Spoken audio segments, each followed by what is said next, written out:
qui se passe avec le dinar en Algérie, ce qui se cache derrière la chute vertigineuse. Il n'y a pas, comme on le laisse entendre les médias proches du régime algérien ou affiliés au régime algérien, les importateurs du Kaba, les acheteurs des voitures de Montroison à l'étranger ou les touristes algériens. Le véritable cœur du problème, c'est le monde des fortunés algériens, des grosses fortunes du pays qui sont en train de convertir, de transférer leur fortune à l'étranger. Pour les milliardaires algériens, le taux de change a dépassé les 300, 1,300 dinars, voire 1,310 dinars depuis le début du mois de novembre pratiquement. À partir de 500 000 euros jusqu'à au-delà de 1 million d'euros. C'est ça les véritables gros acheteurs et les milliardaires qui achètent des devises. Leur seule manière de sécuriser leur argent, acheter de l'or et des devises. Les devises sur le marché algérien, il n'y en a pas beaucoup.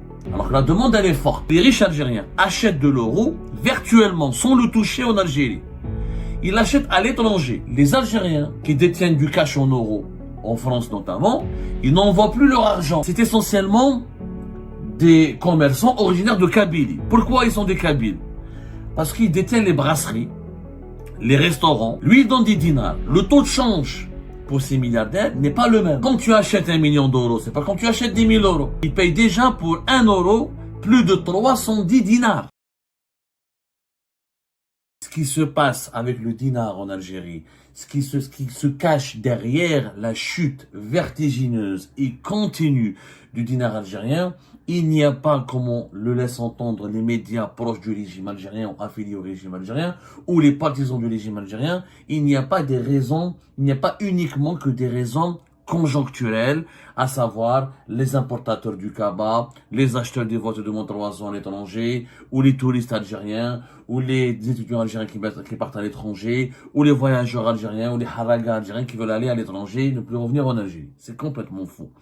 Le véritable cœur du problème, il y a des raisons structurelles. Et ces raisons structurelles se retrouvent dans un monde obscur, mystérieux, auquel n'accède pas la majorité écrasante des Algériens et des Algériens parce qu'ils ne connaissent pas les codes de ce monde obscur, ils ne connaissent pas ses pratiques, ils ne connaissent pas ses préoccupations, ils ne connaissent pas ses enjeux. Ce monde obscur, c'est le monde des fortunés algériens, des grosses fortunes du pays qui sont en train de convertir, de transférer leur fortune à l'étranger.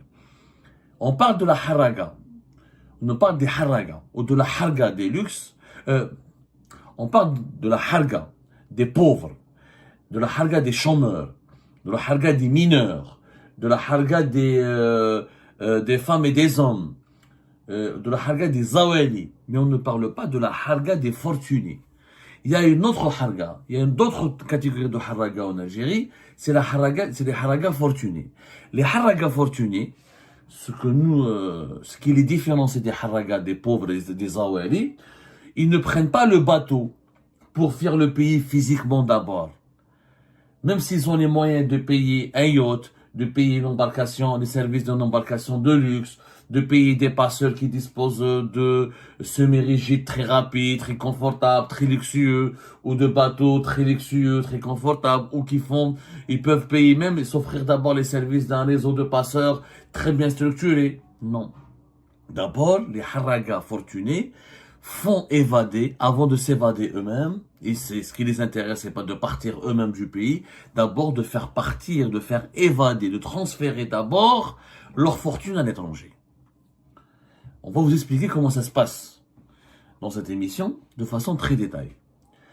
Et on va vous révéler surtout qu'il y a deux taux de change. Le taux de change pour les gens ordinaires, qui est à 285, 282, qui a atteint depuis le 26 novembre dernier la barre des 290, qui a failli dépasser les 290 avant de redescendre à 285, 282. Ça, c'est le taux de change appliqué pour les gens ordinaires, pour les grosses fortunes, pour les gens riches.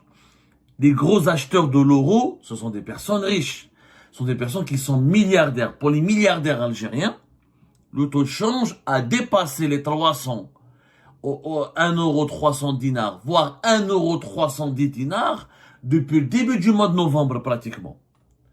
Les milliardaires, quand ils achètent l'euro, ils ont un taux de change totalement différent des simples petits acheteurs. Qu'est-ce qui distingue encore une fois?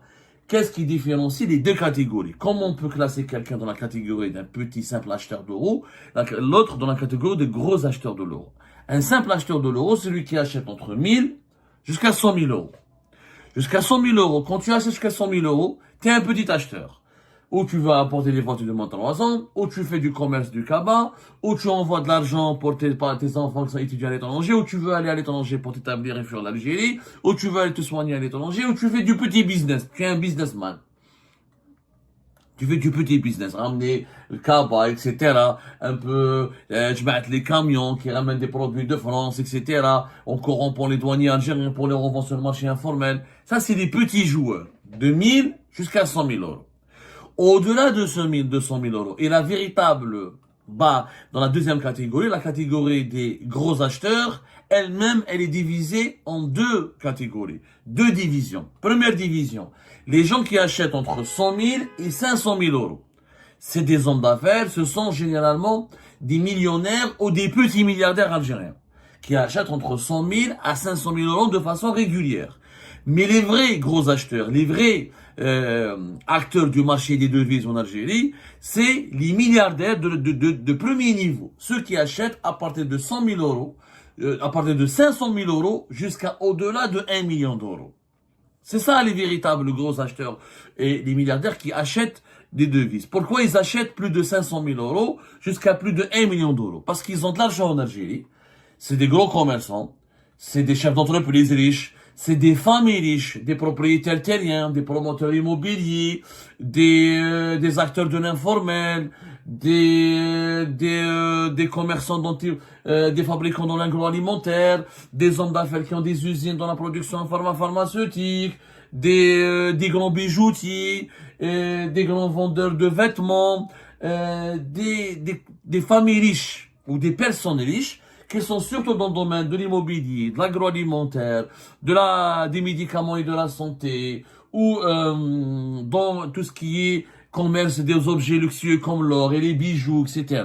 Ça, c'est les personnes les plus riches du pays. Ou les propriétaires du foncier, les propriétaires des terriens, qu'eux, ils ont de l'argent. Et qui ne font pas confiance à l'Algérie, on l'a expliqué plusieurs fois. Ils ne font plus confiance au système Tebboune. Parce que le système Tebboune est en train de les traquer, veut leur prendre de l'argent, veut les empêcher d'utiliser leur cash, ne les laisse pas investir, ne les laisse plus acheter les appartements comme ils veulent, ne les laisse plus s'impliquer dans l'industrie comme ils veulent. Il y a une série depuis 2021, depuis 2022, et ça s'est accentué depuis 2023, au niveau des banques algériennes, il y a une série de nouvelles mesures de contrôle, de surveillance et de suivi des mouvements financiers des personnes les plus riches. Quand ils versent de l'argent, ils sont surveillés, signalés à la police, notamment au service central de lutte contre le crime organisé de Saoula. Quand ils retirent leur cash, ils sont aussi signalés au service central de lutte contre le crime organisé de Saoula. Ils sont auditionnés, ils sont placés sous enquête. On n'en parle pas. On n'en parle pas parce qu'il n'y a pas une presse indépendante et parce que c'est un sujet sensible. Mais le nombre de personnes riches en Algérie qui ont été interrogées, auditionnées par la police à Saoula, ou par les annexes du service régional, du service central de lutte contre le crime organisé de Saoula, pour des blanchiments d'argent, pour enrichissement illicite, pour détention suspecte de capitaux. Il y a un nombre important, ce sont des centaines chaque année de riches algériens qui sont emmerdés. D'abord par la police. Avant même pas par le fisc. Ils sont rarement emmerdés par le fisc, puisque le fisc, par la suite, quand il y a des poursuites judiciaires au niveau du pôle économique, du pôle des affaires économiques et financières de Sidi Mohamed, il est juste partie civile. Ou le trésor public est partie civile. Mais tout est fait par la police, par le service central de lutte contre le crime organisé de Saoula. Ces riches algériens, ils sont traqués, réprimés, ils ne sont plus libres d'utiliser leur argent. Depuis le début de l'année 2025, notamment, ils ne peuvent plus acheter des appartements ou des voitures avec du cash. Et quand ils partent dans les banques, ils ne peuvent plus retirer du cash comme ils veulent. Et quand ils ne peuvent pas verser autant de sommes qu'ils veulent, parce qu'on leur demande des justificatifs, ou ils sont directement signalés à la police, notamment la DG, le service central de lutte contre le crime organisé, ils se retrouvent dans de sales draps, et dans des sales endroits, puisqu'ils peuvent être placés en garde à vue. Ensuite, on se fait lever à la justice, et ils risquent des peines d'emprisonnement. Que font ces riches, ces milliardaires? Eh ben, ils achètent des devises. Leur seule manière de sécuriser leur argent, acheter de l'or et des devises. l'or n'est pas disponible en quantité suffisante en Algérie pour répondre à la demande de sécurisation de ces fortunés, à la demande de sécurité de ces fortunés et à la sécurisation de leurs actifs, de leurs fortunes. On peut pas tous acheter de l'or d'un coup, sinon déjà l'or est très très cher et il n'est pas disponible. Donc quand on peut pas acheter de l'or et des bijoux, on achète de l'euro pour le stocker. Au départ, cet euro en Algérie était acheté en Algérie. Et les fortunés algériens achetaient 500 000, 1 million, 2 millions d'euros et les cachaient chez eux. Dans leurs armoires, sur leurs oreillers, dans leurs hangars, dans le sous-sol de leur villa, dans des coffres-forts chez eux, dans leur maison. C'est comme ça que ça se passait jusqu'à 2024. À partir de 2024, une nouvelle tendance. L'euro, il n'y a pas d'euro dans le marché algérien. Pourquoi il n'y a pas d'euro dans le marché algérien? Parce que, d'abord, les envois de l'euro depuis l'étranger ont commencé à baisser. Ont commencé à beaucoup baisser. Pourquoi? Parce qu'il y a une nouvelle tendance qui s'est développée. J'ai toujours rappelé que auparavant, le marché, il y a une évolution importante que vous devez comprendre au niveau du marché parallèle des devises, c'est que d'où venaient les devises. On a déjà fait des émissions là-dessus, on a déjà expliqué de façon avec avec des infographies, avec des illustrations chiffrées, etc., avec des graphiques. Mais il vaut mieux répéter pour que le message passe. Le marché des devises en Algérie, il avait 4 sources principales.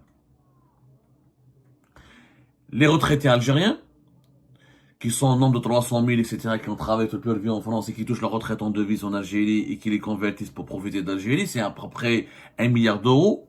Les envois de devises de la diaspora algérienne, c'est 2 milliards d'euros. 70% de cette diaspora, ou 80% de ces envois viennent de France, parce que la majorité de la diaspora algérienne, elle est basée en France. Les Algériens qui sont basés au Canada, au Dubaï, envoient beaucoup moins d'argent que les Algériens qui sont basés en France. Ça fait 2 milliards d'euros. Et vous avez les Algériens, c'est différent, les Algériens qui rentrent chez eux en Algérie pour passer des vacances, etc. Ils sont au nombre de régulièrement chaque année. Nous avons 700 000 immigrés algériens, entre 700 000 jusqu'à même 800 000. Les chiffres récents, c'est 700 000 et quelques immigrés algériens qui rentrent annuellement chez eux et qui ramènent avec eux de l'argent pour les besoins de leurs vacances, pour les besoins de leur famille, etc. Et ça fait entre 500 et 600 millions d'euros. Plus, auparavant, c'est une source importante, on avait les devises ou les euros qui venaient de la surfacturation des importateurs. Les importateurs algériens, ça existait à l'époque de Bouteflika, c'était le cercle le plus puissant. Ils importaient à l'étranger, ils surfacturaient, c'est-à-dire le prix de leurs produits importés, on lui rajoutait de 20 à 30%, et ces 20 à 30% supplémentaires, c'est de l'argent qu'ils récupèrent auprès de leurs fournisseurs étrangers. Ils récupèrent ensuite cet argent, ils essayent, à travers d'autres filiales, ils prennent du cash, et ce cash revient en Algérie pour être blanchi, pour être récupéré, et sera revendu et eux, les importateurs algériens récupèrent des dinars. Et rien que ce circuit à l'époque de Bouteflika, c'était facilement parlant une estimation à 3 milliards d'euros, l'équivalent de 2 milliards et demi jusqu'à 3 milliards d'euros. Contre l'Algérie, importait beaucoup. Mais comme les importations étaient réduites pratiquement à néant, et cette pratique-là de surfacturation et de acheminement des devises récupérées auprès des fournisseurs étrangers via un circuit logistique et leur blanchiment dans le marché parallèle, cette catégorie a été réduite à néant pratiquement. Réduite à néant. Donc, les devises sur le marché algérien, il n'y en a pas beaucoup. Alors que la demande, elle est forte. La nouvelle tendance qui s'est créée depuis notamment 2024, c'est que les riches algériens achètent de l'euro virtuellement, sans le toucher en Algérie. Ils l'achètent à l'étranger. Les Algériens qui détiennent du cash en euros, en France notamment, ils n'envoient plus leur argent. Les gros détenteurs de cash. Qui sont les gros détenteurs de cash en euros algériens en France? C'est essentiellement des commerçants originaires de Kabylie. Pourquoi ils sont des Kabyles? Parce qu'ils détiennent les brasseries, les restaurants, les cafétérias. Le cash en France, il vient d'où? En France, le cash n'est pas dominant.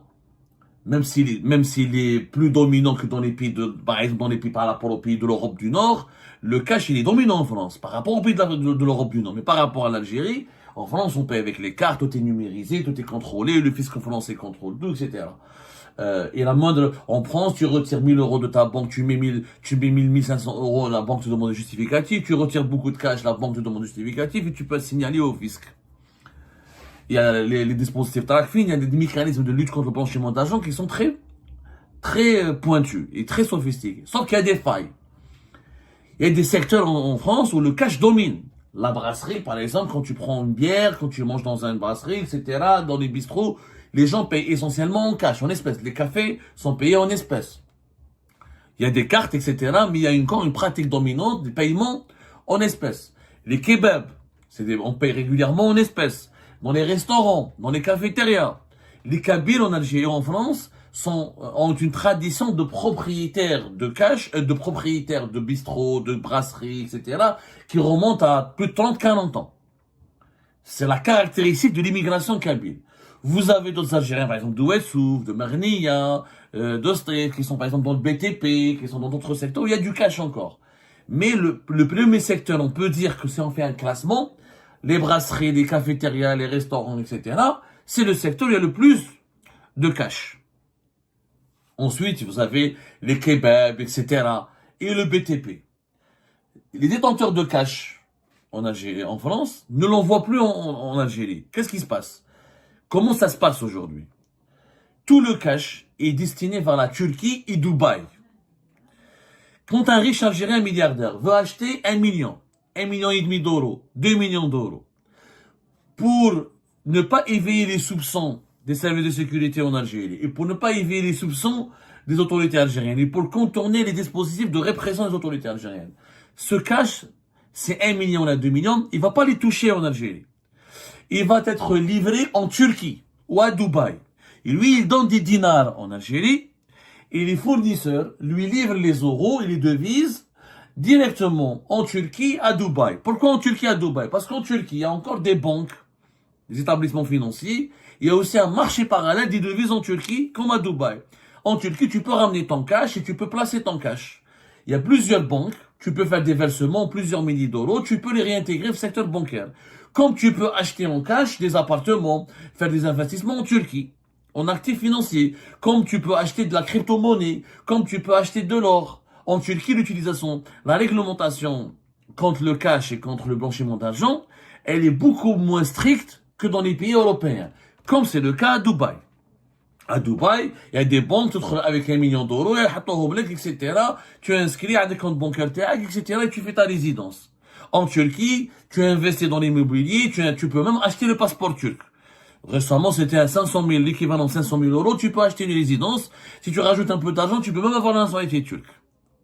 Donc, il y a des législations ouvertes qui attirent les capitaux, notamment les capitaux de provenance illicites ou non identifiés. C'est pour ça que la Turquie et Dubaï, par exemple, sont régulièrement critiqués par les puissances européennes, occidentales, en matière de leur lutte contre le blanchiment d'argent. De temps à autre, ils renforcent la surveillance, ils renforcent les mesures de surveillance, mais ils laissent des marges de manœuvre pour les transferts de devises, notamment les transferts illicites. Donc, le riche algérien, le milliardaire algérien, ne touche pas ses devises en Algérie.